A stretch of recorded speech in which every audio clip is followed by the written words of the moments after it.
পেঁয়াজ টমেটো কাটা হয়ে গেছে, পনিরটা আবার কাটবো।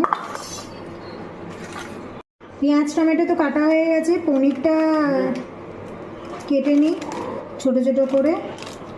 এই দেখো, এটা পনির নিয়ে এসছে কিসের জানো, বিজয় ডায়েরি। দেখো, এটা 100 গ্রামের নিয়ে এসছে, 100 গ্রাম করে দুটো নিয়ে এসছে, 200 গ্রামের। আচ্ছা, পনিরটাকে তোমরা কিভাবে পনির রান্না করো একটু আমাকে বলো তো। দেখো, এইটা দোকান থেকে, মিষ্টির দোকান থেকে নিয়ে এলে ভালো, এটা একদম ফ্রেশ থাকে। কিন্তু ব্যাপারটা হচ্ছে এখানে আমাদের সামনে গুজরাটে না মিষ্টির দোকান নেই, অনেকটা দূরে আছে।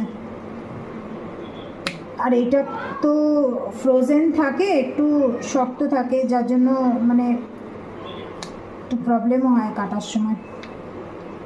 তোমরা কীভাবে বানাও অবশ্যই জানিও।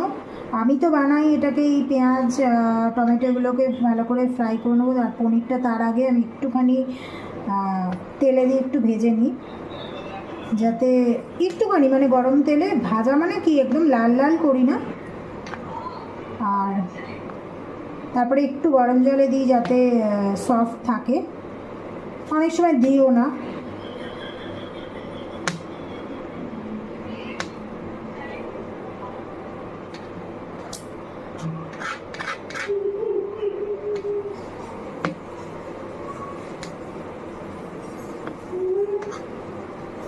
পনিরগুলো কেটে ভাজতে দিয়ে দিয়েছি, একটুখানি ভাজা ভাজা হলে তুলে নেবো।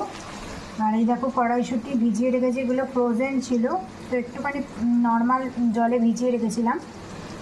টক দই, এই যে টমেটো, পেঁয়াজ, আদা রসুন পেস্ট আর লঙ্কা, এগুলো সব কেটে রেডি করেছি। এই যে শুকনো লঙ্কা ফোড়ন দেওয়ার জন্য রেখেছি।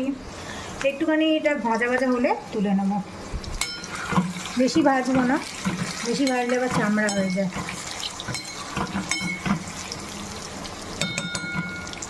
শুকনো লঙ্কা ফোড়ন দিয়ে পেঁয়াজ আদা রসুন আর লঙ্কা দিয়ে দিয়েছি। আর এদিকে পনিরটা ভেজে তুলে নিয়েছি। আর এখন একটুখানি এটা পনিরের গ্রেভির জন্য একটা মশলা দিয়ে দইটা বানাবো, দাঁড়াও তোমাদের সাথে শেয়ার করছি।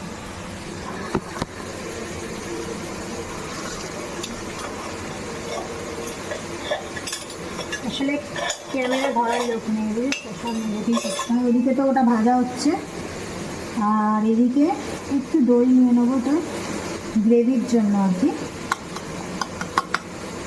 দইটার মধ্যে মশলাগুলো দিয়ে দেবো।